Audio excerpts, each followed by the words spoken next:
Adenco 400 in Darling continues, and in contrast to the previous day, the morning was still a little chilly with plenty of cloud cover. A little local knowledge was a great help in finding good vantage points along the route, with a course back to the designated service point at Darling, winding its way between the R307 and the R315 national roads to the Kloof wine cellar. From there, cars headed for the fringes of Mamre before following the R307 back to Darling.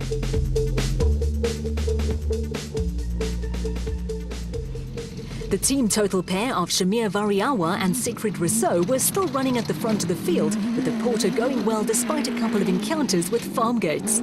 Still chasing after the former SA champion and Rousseau were Herman and Wichard Silwald, with the new SVR sounding as though all was well. The Silwards were still being followed by production vehicle leaders Chris Visser and Jaapie Badenhorst, but behind them there were changes. Nick and Ryan Harper rolled the Atlas Copco bat early in the race, and the hard-charging Colin Matthews and Alan Smith were now third among the special vehicle entries.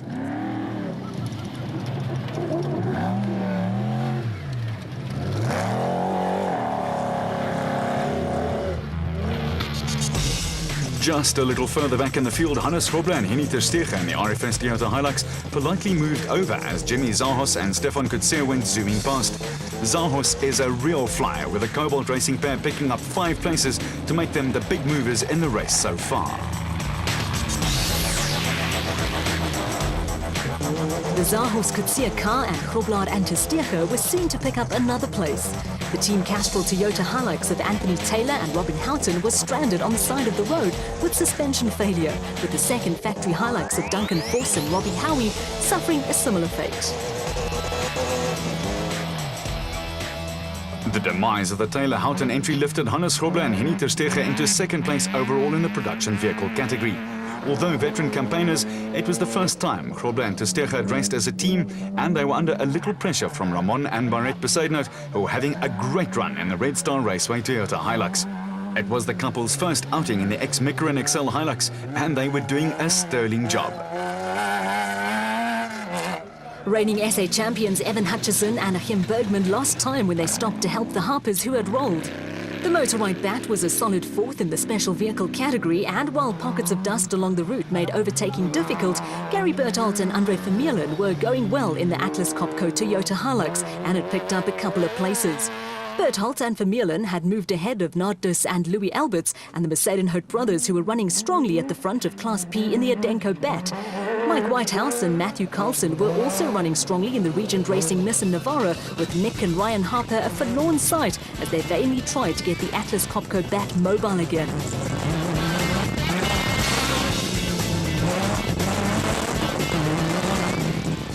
The ever-improving Christian de Plooy and Henk Janssen van Vieren were having another steady run in the second RFS Toyota Hilux, with a feature of the race the number of school kids along the route.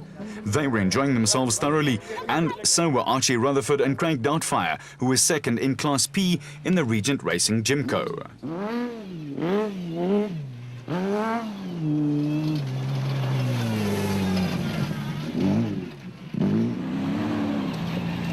Steaming along behind Rutherford and Doubtfire were another ever-improving crew in Bula Boertes and Willem Pretorius in the Boertes Transport bat. They had moved ahead of last year's Toyota Dealer 400 winner Nardus Alberts and Son Louis in the Rapsa bat. The Rapsa pair were now coming under attack from Lode Brain and Rion Greyling, who were enjoying themselves hugely in a maiden outing in the Rubicon Racing Ford Ranger running in the Premier SP class.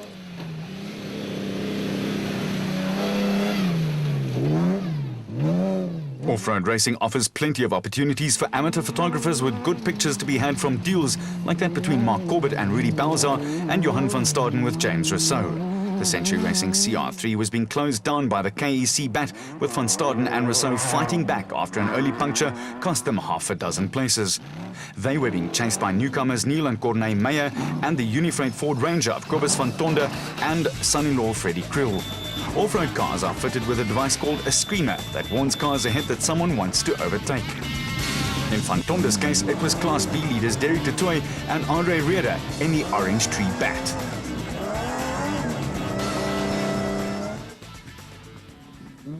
Cape-based Derek de Tooy is the reigning Class B Drivers' Champion, and he and Reeder were bombing along with no problems, but the same could not be said for Van Tonde and Krill. The Unifreight team is busy building a later spec Ford Ranger and were out in the car race by Louis Weichelt and Maret Besadenhout last season. After a promising start, a gearbox problem cropped up and finally forced Van Tonder and Kriel out of the race.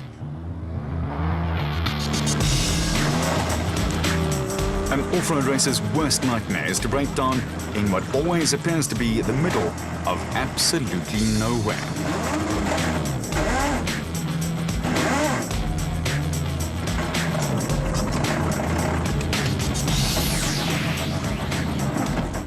Event sponsor Bez Besadenhout was a spectator at one of the many viewing points along the route, with MSA Off-Road Car Racing Commission President Richard Schilling and Chris Davies making steady progress in the ACECO. They were being chased by Naheem Musaji and Rehan Bodania, who started at the back of the field in the Maxis Junco. Behind them, Peter Ruthven and Rudy Brits were putting together a solid performance in the Rubicon Racing Toyota Hilux, with the pair having handed over last year's Ford Ranger to Loda Brain and Rian Greyling.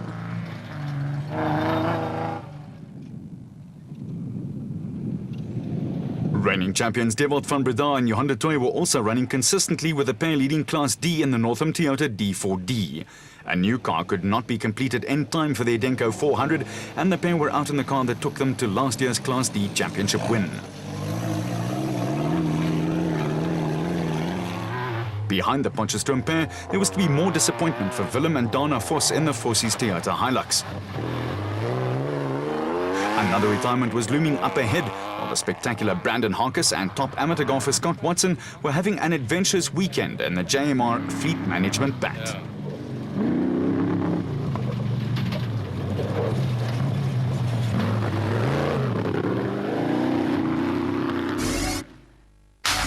The first car into the designated service point for a compulsory 20-minute decontrol was the team total porter of Shamir Variawa and Siegfried Rousseau. There's been lovely, no problems with the car. But I don't know if it's negligence or spiteful. We hit about 9 gates were closed for us. The first gate was about 300 meters from the start, 400 meters from the start, it's closed. What do we do? So we had to crash through all the gates. Eventually we got barbed wire wrapped around all the wheels. I don't know. You have the Silverts right on your tail in a vehicle built by you. That's quite strange. Yeah, they're there. They're there. We make a slip up, they're there. We built up a bit of a buffer on them on the first section. I think we had about a minute and a half on them.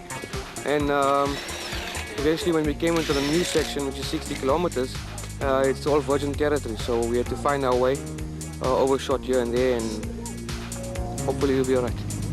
There were no major problems for production vehicle category leaders Chris Visser and Jaapie Badenhorst. For Visser, it was a case of sand and more sand. Yeah, very well, thanks. Yeah, the route is very, I must say, the sand is so thick here. Actually, Bakkies are battling. I can't believe we actually just find just behind the frame. So, but the sand is just very, very thick. Alan, how's your morning been? It's been fantastic. It's getting nice and warm now. We stopped to help Harper. Unfortunately, he rolled over. We stopped, pulled them out. They're all good. But it's bumpy and getting nice and warm out there. And what about all the dust? The dust, obviously, in the morning plays a huge factor. But now the gap seems to be spreaded. We stopped for Harper. One of the Bakkies passed us. But we'll catch him. It's just nice to finish a loop of a race, finally. We'll see you guys at the end. A cheerful Alan Smith, and over in the RFS Toyota camp, Hannes Groblaar was satisfied with his morning's work. No, very well. We went very well, and there's a lot of dust. Dust was hanging a lot, but the route was quite rough, especially at the end now. So there's another 160 kilos to go, and we'll see. The Red Star Raceway Toyota Hilux of Ramon and Maret Besadenhout was showing the scars of battle, but the driver was happy enough with their first outing in the SP class. Nee, lekker. It's rof, it's baie rof. Baie sound, mooi gemerk. Maar verder baie lekker, ja. Gaan goed aan. Julle motor het so 'n bietjie skade aan die bakwerk. Wat het gebeur? Ja, ek weet nie wat daar gebeur het nie. Ek kan nie 'n stamp of 'n hou onthou nie, maar ja, ek is nie meer daar nie. Wat is julle planne vir die res wat nog voor lê? Dis nog 'n entjie. Sover lyk dit baie goed, ja. It's baie rof.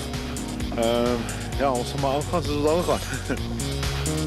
Class P leaders Johan and Dion Besadenhout were also enjoying themselves, and the Cape Town-based crew had a trouble-free morning at the office.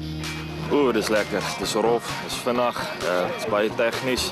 Sou nie oop en ek maklik afval van die pad af. So, ons geniet dit baie.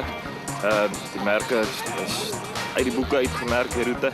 So ja, nou net deurdruk na vanmiddag toe. Bloemfontein-based loader Brain started his career in the special vehicle category before moving to production vehicles. This was his first outing in the Premier SP class. Nee, is rof, dis lekker, baie goed gemerk, maar dis rof. En as jy eers agter iemand gekom het, is dit stof. Weet, dis gevaarlik om verby te steek. Ek hoop die wind steek nou 'n bietjie op. As almal is nou so, jy weet, is in 'n trein, almal ry en almal se stof. Jy moet maar kanse vat om verby te steek. There was not much to cheer about in the Team Castrol Toyota camp, with both cars failing to make it to the end of the first loop. Yeah, unfortunately we've broken a wishbone, which I think has led to a shock failure as well, just outside spectator point 7. So unfortunately that puts us out. You picked up a lot of time early on. Yeah, obviously from starting where we were catching nicely and had a nice rhythm going, and sorted some of those little issues from yesterday, but unfortunately not to be. In the production vehicle category, the Visser Badenhorst car held a comfortable lead of nearly 8 minutes over Groblaar and Testeger at the end of the first of 2 loops making up the race.